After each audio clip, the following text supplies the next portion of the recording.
Welcome, Mr. Amadi, to the show. Do Nigerians have a right to complain? The number of the complaints we've seen is that the rest of the country is thrown into darkness whilst the presidency is sorting itself out and ensuring that Aso Villa is, powered by solar energy, whereas the rest of the country is struggling with band A, band B, band C, and the like. So the Nigerian citizens probably have a right to think in that direction.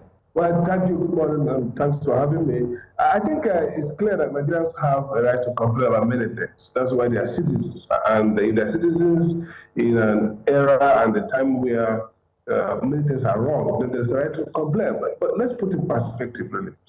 There are three issues in my mind about this. First is the fact that productivity, one expects that the President Villa would like to have the tools to work. Let's forget whether they're actually working, but the design is that they should work. And I think that electricity supply, not just to the villa, but to public institutions, public sector institutions, the hospitals, the universities, should be prioritized. So in that sense, I mean, the estate where I live, in Abuja, almost everybody is on solar, apart from myself. Well, I thought that maybe the capital outlay, or maybe I should keep faith with the grid. But so there's that migration. And what's causing it is essentially the unreliability, growing unreliability of the grid. So at that level, we can say, oh, wow, these guys have to have a more stable power supply so that they will be productive. We need them to lead. So that's hypothetical. We are assuming they are working, they want to work hard. The second level of this analysis is to say, what does this mean for messaging and for the commitment of government to what I've been saying? So if the government has...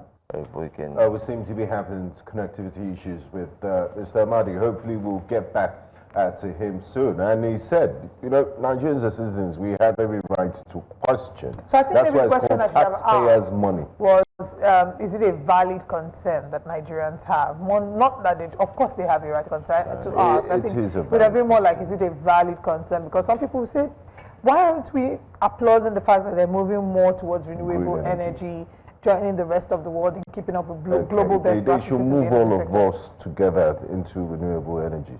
I agree. Leadership by example. I remember that there's also a conversation around the fact that the budget is way too high.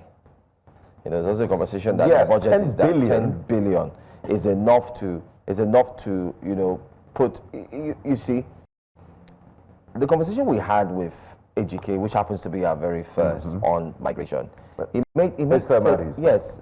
All right. Okay. All right, Mr. Amadi, please go ahead with we're asking, you were speaking as to whether or not the complaints or the perspective of citizens is a valid perspective and a good way to look at it. You need to unmute your device, sir. Yes, we can hear you. Go ahead. Go ahead, we can hear you now. I was saying, the second point I said that, yes, we can make a case that they need to boost productivity, but the second point and the point is that it tells the citizens not to trust that tests will improve. So if the president at this point, where the minister is saying, oh, we're going to have 7,000 megawatts reliably delivered to Nigerian citizens, is making 10 billion arrangements to provide them solar off-grid solution, then that tells citizens that, look, things are not going to get better, and the government has basically no magic to turn things around. So it's a message of doom, a message that contradicts the propaganda around we are getting a set. The minister, in my view, very competent so far, has been selling false hope while he prepares to run for governorship election.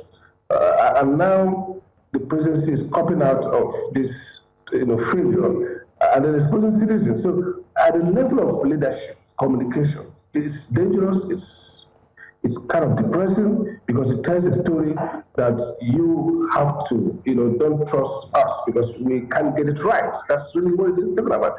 At the third level, there's been some argument around the villa, the presidency, White House has solar. And the truth about solar is that most countries that are doing that is that at two levels. One is as a standby, even in hospitals in the US where there's stable electricity, they want to be sure that in the case of hurricane, in the case of, that there's a standby alternative to deal with that. So I don't think it's the same thing. And then again, you move to solar as a part of a green energy transition. That's not what we are saying here. It's a case of isolating the villa from the great frequency of grid collapse. And that tells a story of failure, in my view. All right. Just like Oliver asked if Nigerians have the right to know that. But you have worked with the power sector for a number of years. You've understudied the incidences, the challenges, most importantly, that has affected the sector.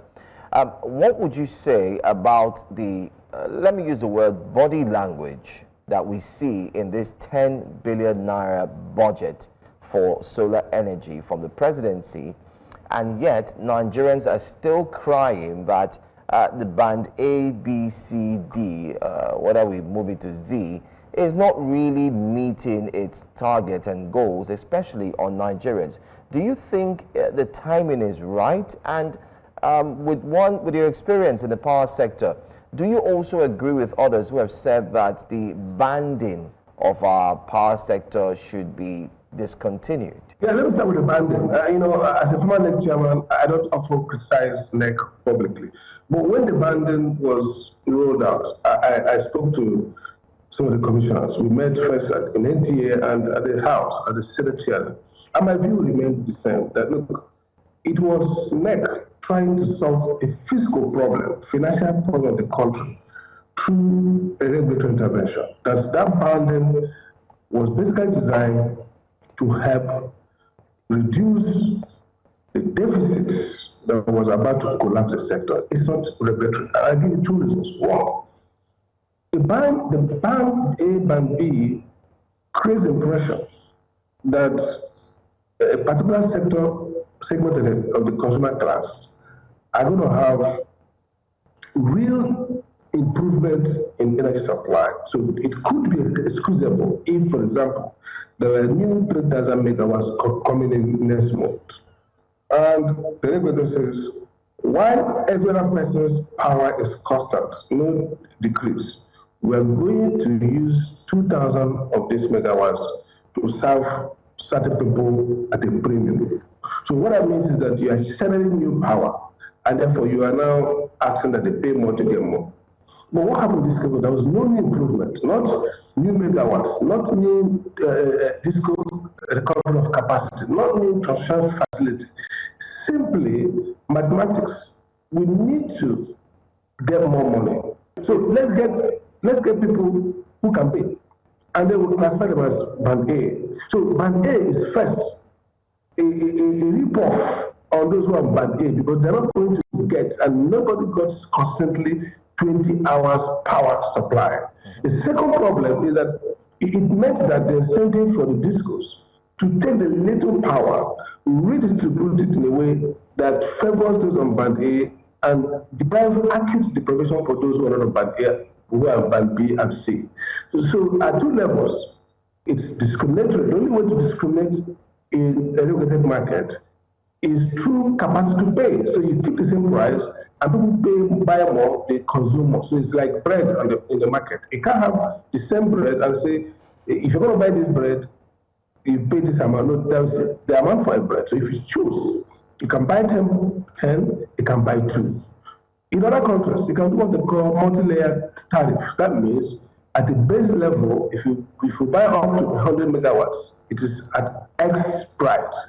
If you go beyond that lifeline or that benchmark and you want to consume more, so the more you consume after a certain threshold, unit prices change. So those are regulatory tools that do not favor one class or disfavor another class, but keeps a balance that if people consume more, then they pay more units. So I think it was wrong, and I told him that was a wrong thing to do, because at the end of the day, both the band A and band B struggled. Now back to the question around the body language. I think that what the presidency has done in increase 20 billion, it's not unusual to what they've been doing. You look at when we're complaining about rise in fuel prices and rise in inflation, they built a new, refurbished the vice president's house with so much billion. They bought a yacht, they bought things. So this government is not particularly sensitive to what people think or the timing of what they do. So it's typical in my view, but wrong at the same time. I think there may be a case that the unreliability, the villa needs more stable power supply. But that case has been made in a more transparent, communicated, and get it done in a way that people know, look, we are constrained. We have to do this. We understand that people are suffering, but these are the measures we are going to put in to improve power for citizens across board and not allow everybody to make the capital cost of migrating to solar. We can't have a solar-based economy where the grid is not built and we have hundreds of mini grids or micro grids based on solar. It's not a sustainable energy policy for development. Thank you very much. And I believe you can even industrialize on the back of solar for heavy industry and equipment. Now, Mr. Amadi, you mentioned something which caught my attention, and it sounded very positive, that 3,000 megawatts will be added to the grid in the next few months. What about the transition part and distribution? Is it just the megawatts? Would it lead to more electricity for Nigerians? And also, this apartheid system of banding, is it a stopgap measure or is it going to be a permanent fixture in electricity forever? Because, I mean, without revealing my age, I also want to ask you sincerely, I'm quite, with all this beard, I'm quite an elderly person, and I've never had constant electricity in my life. Is it possible for Nigeria in 2025 and beyond to be hopeful that one day our children will stop screaming up NEPA and would have this constant 24 hours electricity? I think let's start from the beginning. I think NERC will probably be forced to abandon the banding for obvious reasons. Right now, they are also looking for how to increase tariff for everybody. I hear there's a debate around tariff increase for all band of customers because it didn't work. Even financially, it has not worked much. It has worked somehow, hasn't worked too much for the sector. And so it might be that at the point the Bank DC will experience tariff increase. So this is my view, and I told them, I said, be honest, when I was NERC chairman, I did 2 tariff increases. But be honest and tell consumers and let them see the transparency of the increase. And that's why we made the regulation on tariff increase.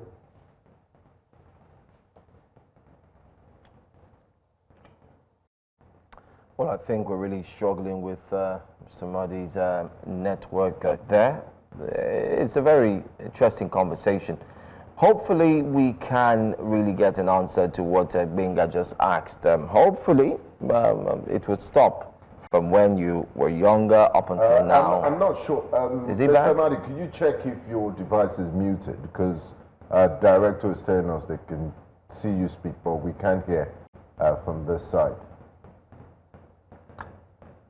Okay, we still can't hear Mr. Amadi. Now, Joe, are you hopeful? Okay, yes, we can hear you now. Please go ahead. Hello? Yes, we can hear you now. Okay, sorry for this interruption. I'm actually in the village post system. Okay, so part of what I was trying to say is that, you know, they will obviously abandon this plan because it's not going to work or it's not working. The second issue around, you know, are we going to see an end to this? I think, look, the key thing is that we should have quality improvement in the sector. And it starts with first clarity. This sector had problem up to 2000 when Obasanjo launched the power plan. Jonathan took it up. 2023, we privatized, which in my view was horrid. I made that argument, and everyone in the sector fought me. I said, it's a mistake. Before I became the chairman, I wrote a book. I said, you don't privatize that way. Look at Egypt. Egypt has built capacity. At the time, in 5 years, they had 2,000 megawatts delivered by Siemens, and now they are thinking about commercializing and privatizing, gradual. But typical of Nigeria, the World Bank, all these so-called consultants gave us a wrong idea. You just cash shock therapy, just private sector. It hasn't worked. 2, we also need to improve our project management basis, and that requires that each government should see power not as political. Look at the guy appointed there. Maybe a competent guy, work with the central bank, but basically thinking more about politics. So I think we should have this consensus that we're going to take power out of politics and then allow it to improve in a holistic sense. So we build the foundations again, we transition to reliable incremental improvement, then we get to transformation. It requires clear thinking around institution and how we organize it. It's not just a case of saying, oh, we're going to get some contractors do this. No, you have to sit back and think the whole framework and move forward. I think we can get it right. It is going to take us some time because it takes everybody some time. But it has to be a time you're moving consistently in the right direction. Not, will give us 4 years. About Buhari came and almost truncated what we did. Within that 8 years of Buhari, by the time I left NERC, we hit at the point 4,000 megawatts daily supply. The discos, we are doing revenue of over some of them of the 80-90%, meaning that they were solvent. Today, most of them are below 20% or 30%. Today, the level of frequency of collapse has tripled. So what that means is that in that 8 years window, we didn't build strong foundations for continuous improvement. If you had done that consistently, today you see that maybe across the country, not band A or B, you see perhaps 16% reliable and scheduled power. Everybody knows that there will be power at this time. And then you see that generation is growing. Back to the other question, okay, we're going to do 8,000. That's what the minister says. I'm not even sure they will deliver that. You have to look at gas supply. You have to look at transmission network and the distribution network. So I think that there should be a time we get back and say, okay, connect the regulator, re-index this sector, create new benchmarks, give 6 months to this discourse to show capacity to deal with these technical industrial milestones. If they don't show it, next steps in divest them, bring in institutional investors, not in a political risky manner where it's nationalizing, no, industry-based review. Because essentially, part of the problem is that we got people into the sector who probably didn't have the financial access. They over-leveraged in financing, they borrowed so much, and so they can attract investment to drive expansion. Look at the logic of privatizing should have been that we sell to people who pay with their money, and then they can borrow to improve. They will sell to people who borrow to purchase, then they can't borrow again to implement. So that's what my first says. The private sector cannot just take everything. You have to sell it gradually. A good indicator could be sold first because the market is viable. They have commercial people to outsource cost to and improve their power. Then you move down to the would indicate competition between the government-owned and the public owned, and that's what it's all about. It's about competition. What drives improvement is not private ownership. That's a mistake in economics. That's not true. What drives improvement in the enterprises is three things. One is competition in competitive environment. If it's not there, you use regulation to simulate it. The second is that you have good corporate practice. And the third is that you don't have some project like so that people don't outsource their failure. So government to give us supply. Even if you're a government enterprise, you have to be commercial. And that's what the original plan was. First, liberalize, unbundle, commercialize, and corporatize. We didn't stay long on commercializing and corporatizing before we moved to privatization. So we privatized. By the time I was NERC, I was the first person who did a national audit of this enterprise. There was no audit. They don't even know their financial status. They didn't know their customer numbers. We did the first attempt to look at meter inquiry, how much. So this is a sector that needed to be properly governed first. All right. Before private. And like we typically do Nigerian government, right. We don't I mean, the conversations about the energy sector are not ones, they're not conversations that we can exhaust in one sitting. So we definitely would love to have this again. Thank you, Mr. Amadi, for joining us this morning on the show. And I appreciate his tactical